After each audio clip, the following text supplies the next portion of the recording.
Olá, vou apresentar o projeto de iniciação científica de otimização estrutural de uma hélice de turbina eólica com múltiplos objetivos. Existe uma demanda crescente por fontes renováveis de energia. Por isso, o estudo e projeto otimizado de turbinas eólicas é um esforço valorizado na indústria. Nesse sentido, esse trabalho pode ser descrito como uma metodologia de análise, dimensionamento e otimização estrutural para turbinas eólicas. Uma hélice de turbina eólica feita de materiais compósitos com geometria externa fixa do modelo NREL 5 MW, uma turbina offshore, foi submetida à otimização estrutural. Aspectos relativos à ressonância e estabilidade global da pá, bem como massa e integridade da estrutura, foram considerados no projeto e a influência dos parâmetros construtivos foi estudada. A metodologia de análise de dimensionamento estrutural se deu por meio de software de elementos finitos. O software utilizado foi o FEMAC, levando em consideração deslocamento, falha da estrutura e instabilidade estrutural, e frequências de vibração. A condição de contorno foi definida para engaste na raiz. Os cálculos dos carregamentos para as condições de operação foram determinados utilizando o módulo aerodinâmico Aerodim, incorporado em pacotes FastV8, desenvolvidos pela NREL. 4 diferentes programas de otimização foram elaborados, buscando contemplar os objetivos conflitantes.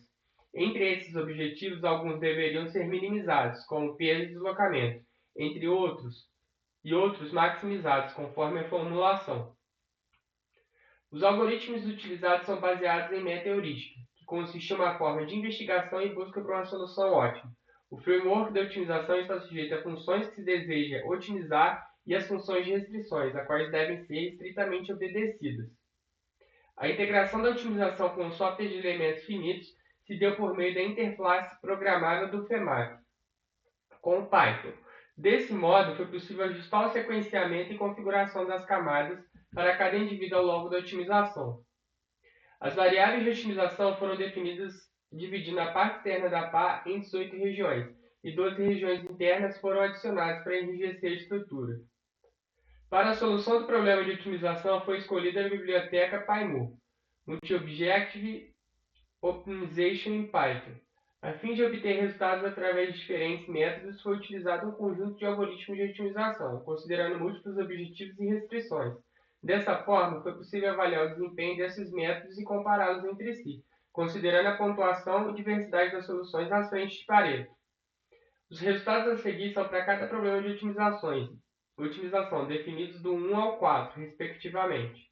Pode-se observar trade-offs entre cada objetivo de massa, frequência natural e deslocamento. Assim, observam-se tendências, por exemplo, como a relação da massa W em toneladas com o deslocamento, resultante da redução de rigidez ao remover massa da estrutura. Em alguns problemas de otimização, essa relação está mais evidente, e em outros, como o quarto problema, não há uma relação bem definida entre os objetivos. As métricas de hipervolume foram calculadas para cada algoritmo. A figura mostra visualmente o hipervolume com 2 objetivos. A contribuição de cada algoritmo foi definida segundo a somatória ponderada do hipervolume pelo número de soluções não dominadas no Pareto unificado. Além disso, estudou-se a viabilidade de pequenas mudanças na configuração fornecida pela otimização. Na figura exemplo, pode observar o modelo analisado para 2 estações, considerando uma transição entre as camadas, para uma das soluções extraídas. O que pode ser observado em melhoria para o índice de falha, em decorrência da redução da concentração das tensões. Concluiu-se que para alguns métodos se mostraram pouco efetivos em gerar soluções não dominadas, considerando a frente de Pareto unificado. Dessa forma, a colaboração de múltiplos algoritmos se faz essencial na construção de uma solução competitiva. Foi possível observar o trade-off entre alguns dos objetivos, os quais formaram relações bem definidas entre si. Embora alguns objetivos possuam alguma relação bem evidente, outros não possuem uma relação bem definida, conforme esperado. Essas são as bibliografias. Agradecemos à Universidade Federal de Juiz de Fora e ao Conselho Nacional de Desenvolvimento Científico e Tecnológico.